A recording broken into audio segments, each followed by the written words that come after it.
अस्सलामुअलैकुम every student. Advance accounting chapter number 3 debenture bonds and TFCs. उसके question number आज आपके सामने 14 है जी। करेंगे वो ये कहते हैं on 1 January 2010 company has 12% outstanding debenture of ₹3 lakh. The interest is payable on 30 June and 31 दिसंबर। इसके ऊपर जो इंटरेस्ट है वो साल में 2 दफ़ा कंपनी जो है वो अदा कर रही है। The company is allowed to purchase its own debenture which may be cancelled or kept or reissued at the company's option. The companies made the following purchases by the check is the open market।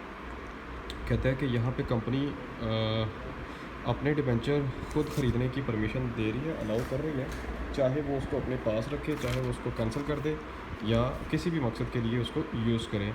कहते हैं company जो है open market से ख़रीदती है through check on 31 मार्च 2010 को 300 debenture at the rate of 97x interest and on 1 November 2010 150 debenture वो ख़रीदती है 98 कम interest के साथ।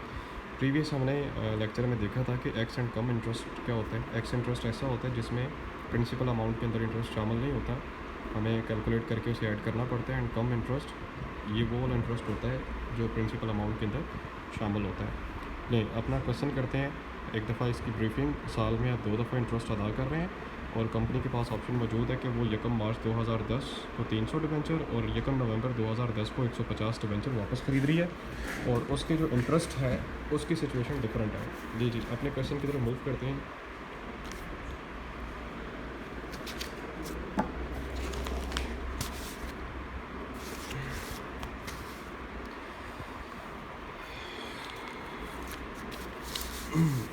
Thirty first March 2010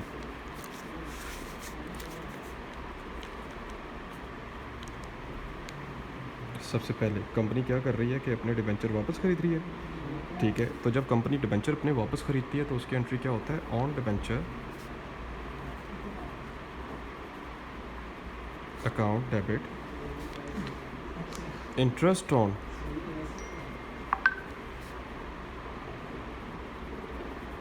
debenture account debit, और कंपनी पैसे अदा कर रही है ना वापस लोगों को, तो बैंक कम हो रहे हैं, बैंक अकाउंट क्रेडिट। अब आप बात करेंगे कि सर इंटरेस्ट ऑन डिबेंचर क्यों डेबिट हुआ है। ऑन डिबेंचर तो समझ आ रही है कि 300 डिबेंचर कंपनी वापस ले रही है। डिबेंचर लाइबिलिटी होती है, लाइबिलिटी में कमी हो तो डेबिट करते हैं। और भाई 3 महीने के लिए जो इंटरेस्ट बनता है वो इंटरेस्ट आपने अदा तो करना है ना। आपने 30,000 के डिबेंचर थे, उनके ऊपर इंटरेस्ट कितने परसेंट है जी, 12% है। सॉरी, उसके ऊपर इंटरेस्ट, हाँ ठीक है 12% है। तो 12% को आप 3/12 करें तो कितना निकलेगा। 30,000 के डिबेंचर कंपनी ने वापस लिए, ज़रब 12/100 ज़रब 3/12।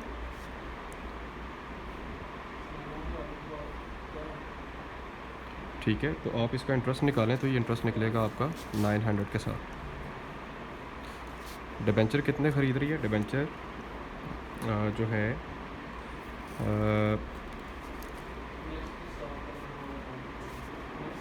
हाँ 29,100, और बैंक अकाउंट में पैसे कितने क्रेडिट हो रहे हैं, 30,000 के साथ। और ये सिचुएशन कौन सी है जी, ये सिचुएशन है एक्स इंटरेस्ट। कहते हैं बीइंग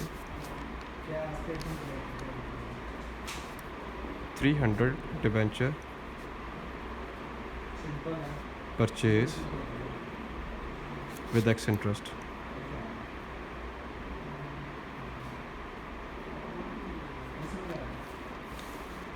ठीक है जी। अब ये था कंपनी ने अपने वापस ख़रीद लिए डिबेंचर। अगली एंट्री जो है, याद रहे कि हम 6 महीने के बाद इंटरेस्ट अदा करते हैं। अब 31 मार्च 2010 है, ठीक है। अब जनाब 6 महीने बाद हमने इंटरेस्ट अदा करना है वापस, तो 6 महीना कौन सा होता है, जून का। 30 जून 2010 इसकी आपकी क्या बनेगी, डेट बनेगी 30 जून 2010। तो इंटरेस्ट अदा करने की एंट्री क्या होती है, कहते हैं interest on debenture account debit and bank account credit, क्योंकि बैंक से पैसे जा रहे हैं ना। अच्छा स्टूडेंट, इसमें आपने एक चीज़ याद रखनी है, क्योंकि कंपनी ने अपने 300 डिबेंचर वापस ले लिए थे ना, यहाँ पे 3,000 की मालियत थी उसकी। अब जब अगले 3 महीने गुजरेंगे ना, इन 300 डिबेंचर के ऊपर जो इंटरेस्ट है कंपनी लोगों को अदा नहीं कर रही, बल्कि अब उसको खुद मिल रहा है। क्यों? क्योंकि कंपनी ने लोगों से ख़रीद के उनको पैसे दे दिए हैं, ये लिहाजा कंपनी के अकाउंट में पड़े हुए हैं, तो ये कंपनी के लिए एक किस्म का रेवेन्यू बन जाएगा। तो यहाँ पे हम लिखेंगे इंटरेस्ट ऑन डिबेंचर। ठीक है, अब जनाब हमने क्या करना है, हमने इसमें कैलकुलेट करना है कि सर 6 महीने बाद हमारा जो इंटरेस्ट है वो कितना निकलता है। तो 6 महीने बाद जो आपका इंटरेस्ट है, आपके पास जो टोटल डिबेंचर थे, आपकी जो बुक के ऊपर लिखा हुआ है क्वेश्चन नंबर 14 के अंदर 3 लाख के डिबेंचर थे। 3 लाख में से 30,000 के वापस गए, तो पीछे कितने रह जाते हैं? 2,70,000। अब आपने इसकी वर्किंग करनी है कैसे, बता देता हूँ। 2,70,000 मल्टीप्लाई बाय 12/100 मल्टीप्लाई बाय 6/12 और 30,000 के डिबेंचर आपके पास हैं, इसके ऊपर इंटरेस्ट आपको मिल रहा है 30,000 ज़रब 12/100 ज़रब 3/12, क्योंकि 3 महीने का इंटरेस्ट आपको, आपसे मुराद कंपनी को मिलेगा। ठीक है, ले ये इंटरेस्ट हमारा जनाब निकलेगा 900, क्योंकि वर्किंग हमने ऊपर की हुई है। अब ये कितना निकलेगा? ये निकलेगा आपका स्टूडेंट 17,100 के साथ। बैंक में पैसे कितने जा रहे हैं? बैंक में पैसे जा रहे हैं, आप इसकी फ़र्क निकाल लें तो निकलते 16,200 के साथ। यहाँ पे हम लिखेंगे इंटरेस्ट ऑन डिबेंचर पेड।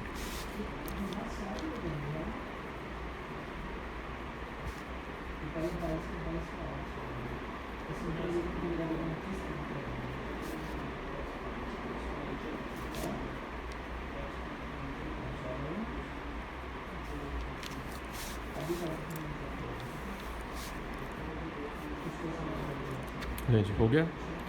अब ये थी 2010 की। अब याद रहे क्वेश्चन नंबर 14 में वो ये कहता है स्टूडेंट 6 महीने का इंटरेस्ट अदा कर दिया, अब अगले 6 महीने की बारी है। लेकिन दिसंबर आने से पहले 1 नवंबर 2010 को कंपनी ने 150 डिबेंचर जो हैं दोबारा ख़रीद लिए। वो किस रेट से ख़रीदे? 98 कम इंटरेस्ट के साथ। अब याद रहे कि ये वाली जो सिचुएशन है ये कम इंटरेस्ट की है। ये वो सिचुएशन होती है जिसमें प्रिंसिपल अमाउंट के अंदर इंटरेस्ट शामिल होता है, हमें सेपरेट नहीं करना पड़ता। ठीक है,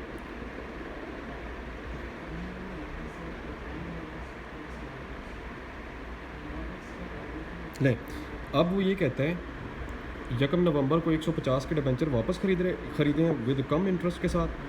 ले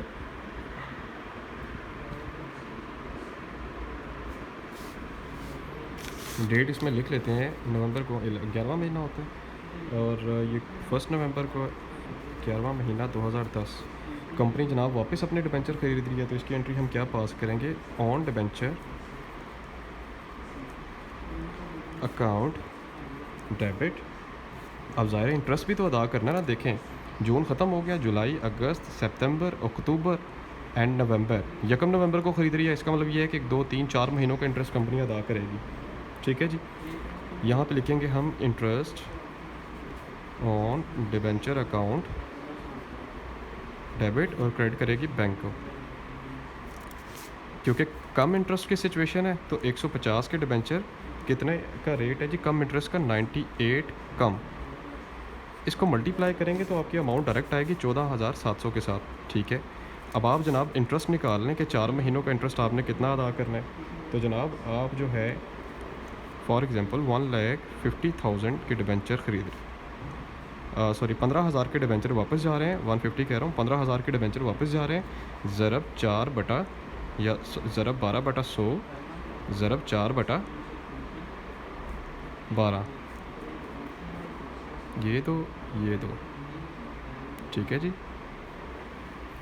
अब ये आपका बनता है 600 के करीब। ठीक है जी, और आप फ़र्क निकाल लें, यहाँ आता है 14,100 के साथ।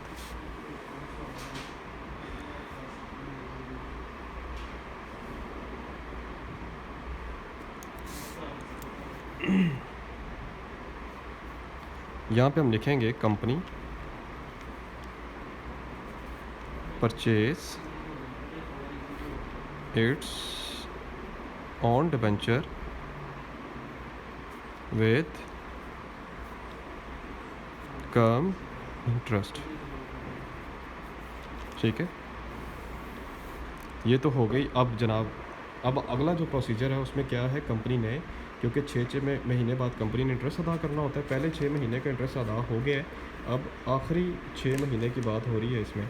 मतलब कि अब आपके सामने नवंबर भी तो आ रहा है ना, नवंबर था, नवंबर के बाद आता है दिसंबर। अब कंपनी ने क्या करना है कि रिमेनिंग जो डिबेंचर है उसके ऊपर 6 महीने का इंटरेस्ट अदा करना है। लेकिन यहाँ पे पॉइंट टेक्निकल है, थोड़ा सा आपने उसको अंडरस्टैंड करना है। 31 दिसंबर 2010 इंटरेस्ट जो है वो अदा करने की एंट्री क्या होती है, interest on debenture account debit और बैंक अकाउंट क्रेडिट, और एक दफ़ा फिर से इंटरेस्ट ऑन डिबेंचर। ठीक है जी, interest on debenture account credit आ रहा है इसमें, क्योंकि इनकम है ना आपकी। अब स्टूडेंट, आपके पास 2,70,000 के डिबेंचर रह गए थे ना, ठीक है, ये वाला। अब इसमें से जनाब 15,000 के फिर निकल गए डिबेंचर, तो पीछे कितना रह जाता है, इंटरेस्ट ऑन डिबेंचर 270 में से 15 माइनस करें तो 2,55,000 रह जाता है पीछे। इस पे आपने 12% इंटरेस्ट देना है, मल्टीप्लाई बाय 6/12। अब बैंक से पैसे आपने कितने निकालने हैं, ठीक है, एक चीज़। और दूसरी चीज़ कि हाँ, बैंक से आपने पैसे कितने निकालने हैं, और दूसरी आपको जो है अपने डिबेंचर्स के ऊपर इंटरेस्ट कितना मिल रहा है। एक तो चीज़ ये कि आपने जनाब अभी 15,000 के डिबेंचर ख़रीदे हैं ज़रा, अब यकम नवंबर को ख़रीदे थे ना, नवंबर दिसंबर 2 महीने का इंटरेस्ट आपको मिलेगा 12/100, 12% इंटरेस्ट है, ज़रा 2/12। एक चीज़। दूसरी चीज़, जो ऑलरेडी डिबेंचर्स आपके पास मौजूद हैं, बिल्कुल स्टार्ट में जो आपने 30,000 के डिबेंचर यहाँ पे ख़रीदे थे, इसके ऊपर भी तो अगले 6 महीने का इंटरेस्ट मिलेगा ना आपको। 30,000 ज़रब 12/100 ज़रब 6/12। तो इसकी आप कैलकुलेशन करेंगे तो ये अमाउंट आपकी आएगी, या कैलकुलेटर निकाल लो ज़रा, एक सेकंड।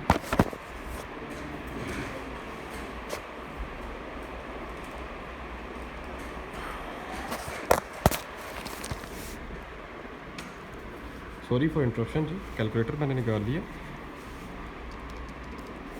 15,000 मल्टीप्लाई 12% मल्टीप्लाई बाय 2/12, ये बनता है 300, इसका बनता है 300, और इसका कितना बनता है 30,000 मल्टीप्लाई बाय 12% मल्टीप्लाई बाय 6/12, 1800 जमा 300 कितना बनता है 2100, यानी 2100 के साथ आपने क्या करना है इसमें, इसको क्रेडिट, ये आपकी इनकम है। और यहाँ पे अमाउंट आ रही है जी, आपने अभी कैलकुलेशन करनी 2,55,000 मल्टीप्लाई बाय 12% मल्टीप्लाई बाय 6/12,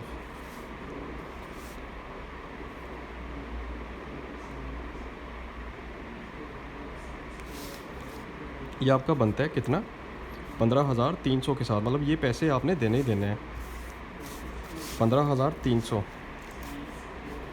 इसकी अमाउंट लिखें आप पहले यहाँ पे 15,300 के साथ, और इस कैलकुलेशंस के साथ आपने ऐड करनी है ये वाली अमाउंट 2100 के साथ। तो ये आपकी अमाउंट टोटल बन जाएगी यहाँ पे 17,400 के साथ, ठीक है। नहीं, अब आप कहेंगे कि सर ये कैलकुलेशन करें तो अमाउंट ये आती है, तो आपने इसमें ये क्यों ऐड किया भाई, ये जो 2100 है ये भी तो इंटरेस्ट आपने देना ही देना है ना, ठीक है। कंपनी चाहे अपने आप को दे रही है चाहे लोगों को दे रही है, लेकिन उसको एज ए एक्सपेंस कंसीडर तो करेगी, इसलिए हम इसको क्या कर रहे हैं, इंटरेस्ट ऑन डिबेंचर में इसको ऐड कर रहे हैं। नरेशन इसकी पास करेंगे।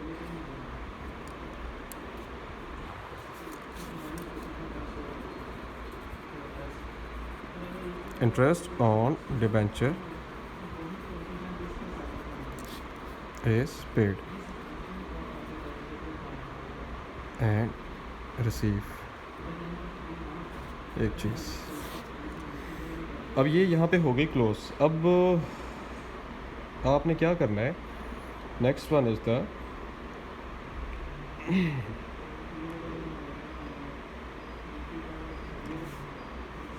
अगले क्वेश्चन। यहाँ पे हम क्वेश्चन कंप्लीट पढ़ लेते हैं कि उसमें और तो नहीं उसने किया हुआ कुछ। अच्छा, इसने ना लास्ट पे एक स्टेटमेंट पास की हुई है, कहते हैं give the debenture which were purchase on 31 मार्च, मतलब कि ये वाले जो 300 के थे वर कैंसल्ड ऑन 31 दिसंबर, 31 दिसंबर को आपने क्या कर दिया, कैंसिल कर दिया। ठीक है, अब कैंसिलेशन की एंट्री मतलब कि डिबेंचर ख़त्म हो रहे हैं तो ये डेबिट होंगे, और डिबेंचर और उसके ऊपर जो प्रॉफिट था वो भी आपने क्या करना है, इसमें साथ साथ रिकॉर्ड कर लेना है। सिंपल, ये वाली जो एंट्री थी बिल्कुल स्टार्ट में की थी आपने, इसको आप क्या कर देंगे, रिवर्स कर देंगे, क्योंकि अब ये कैंसिल हो रहे हैं। कंपनी ने इसलिए ख़रीदा था कि इनको वो क्या कर दे, कैंसिल कर दे। कब, 31 दिसंबर 2010 को। Bank account debit, sorry bank नहीं होगा इसमें, डेबिट होगा इसमें, डिबेंचर अकाउंट डेबिट होगा क्योंकि ये कैंसिलेशन किया ना। डिबेंचर लाइबिलिटी होती है, कमी हो तो उसे डेबिट करते हैं। 12% डिबेंचर अकाउंट डेबिट, और क्रेडिट हम करेंगे ऑन डिबेंचर क्योंकि अपने डिबेंचर कैंसिल कर रहे हैं। और interest on debenture, sorry profit on redemption of debenture.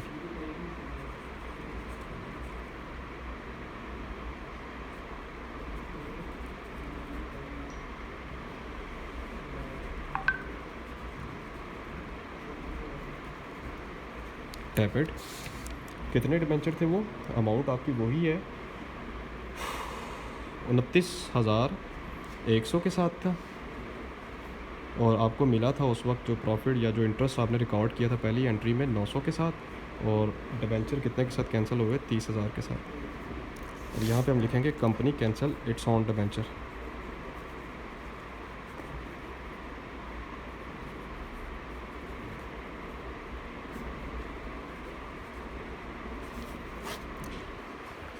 अगले पेज की तरफ मूव करते हैं जरा।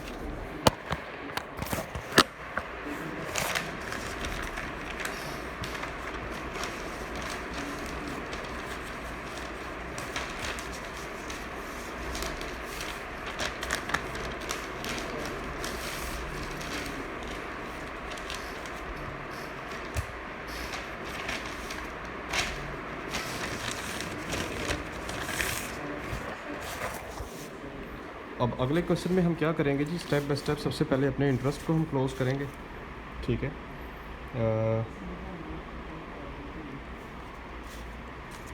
हमें पता है कि हम इंटरेस्ट रिकॉर्ड कहाँ करते हैं, profit and loss account debit, और उसके बाद इंटरेस्ट ऑन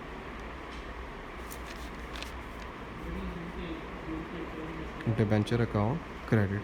जहाँ जहाँ इंटरेस्ट ऑन डिबेंचर आया वहाँ पे आप रिकॉर्ड कर लें अमाउंट उसके, interest on debenture transfer to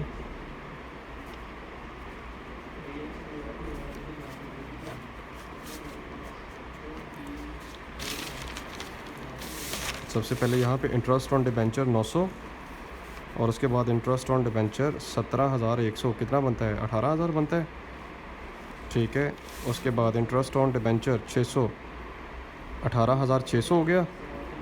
उसके बाद इंटरेस्ट ऑन डिबेंचर 17,400, 18,600 जमा 17,400, ये बनता है 36,000। ठीक है जी, कितना बनता है जी, 36। और तो नहीं कहीं दिया हुआ इंटरेस्ट ऑन डिबेंचर जी, नहीं दिया हुआ इंटरेस्ट ऑन डिबेंचर।